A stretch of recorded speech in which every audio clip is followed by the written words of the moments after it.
শুনুন, এখানে একটা ত্রাসের সন্ত্রাসের পরিবেশ রেখেছে। আমাকে হাইকোর্ট বলেছে রাজনৈতিক কথা বলতে না, বলবো না। আমি দেখতে এসেছি, দেখেছি। আমি মহাদেবের মাথায় জল ঢেলেছি।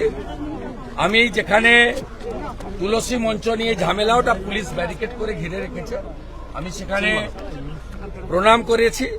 কিন্তু গোটা রাস্তা জুড়ে যেভাবে এটা 163 ধারা, 163 ধারা কি বিজেপির জন্য না বিরোধীদের জন্য না হিন্দুদের জন্য? অসভ্যতা আমি চূড়ান্ত। ভেবেছিল অন্য লোক হলে ঘুরে পালিয়ে যেত, ঘুরে পালানোর সিন নেই। সবার সঙ্গে মিট করেছি, আহতদের বাড়িতে গেছি, জোর করে অনেক দোকান বন্ধ করেছে। এখানকার মানুষকে বলে যাব, ইনসাফ বিচার আপনারা পাবেন। আপনাদের জাস্টিস পাওয়ানোর জন্য, এলাকায় শান্তি রাখার জন্য বিরোধী দলনেতা যা করার করবে, আইনের মধ্যে থেকে করবে।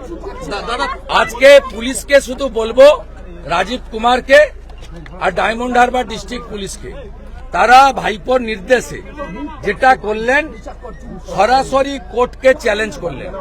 আমি পুরো ভিডিও করতে করতে এসেছি নেচার পার্ক থেকে। আমি হাইকোর্টে ভিডিও জমা দেব, এবং এই জন্যই পশ্চিমবাংলার লোক রাষ্ট্রপতি শাসন চাইছে।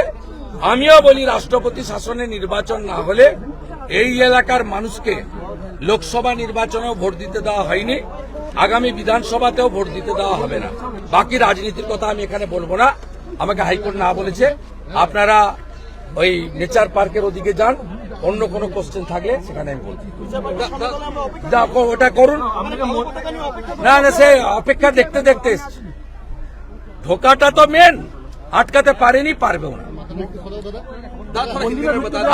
আপনি মন্দিরে আমি গেছি, শিব মন্দিরে গেছি, আর শিব মন্দিরে গেছি, বজরংবলীর মন্দিরে গেছি, তুলসী চৌকিতরে গেছি। একটা মন্দিরের সামনে ওনারা কিছু মহিলাকে রেখেছিলেন, আমি বাইর থেকে প্রণাম করি। আমি এসব ঝামেলায় যাব না। আমি মহাদেবের শিবলিঙ্গে দুধ ঢেলেছি, বেলপাতা দিয়েছি, প্রণাম করেছি। আমার যে কাজ, সে কাজ আমি করেছি। একটা মন্দিরের বারান্দায় ওদের 7-8 জন মহিলাকে ওরা রেখেছিলেন। আমি মাতৃমণ্ডলী থাকার জন্য বাইর থেকে প্রণাম করে চলে এসেছি। আমাদের কারোর সঙ্গে আমি কারো বিরোধের জন্য আসি। কোর্টের অর্ডারকে যা চ্যালেঞ্জ করেছে আমি ভিডিওতে তুলেছি, আমি কোর্টেই জমা দেব। বাকিটা নেচার পার্কের ওদিকে দাঁড়ান। আমাকে কোর্ট ডাইরেকশন দিয়েছে যে পলিটিক্যাল কোনো বক্তব্য রাখতেন। আমি তাই সবাই বেরিয়ে এসছেন, বলেছেন, কথা বলেছেন, করেছেন। ভাই পাশে দাঁড়াতে এসছি। এখানে নাটক বলুন, রাজনীতি বলুন, অন্য কথা, আমাকে এখানে রাজনীতির কথা বলতে না পারাই। আমি এখানকার পীড়িত মানুষদের ব্যাপক রেসপন্স পেয়েছি।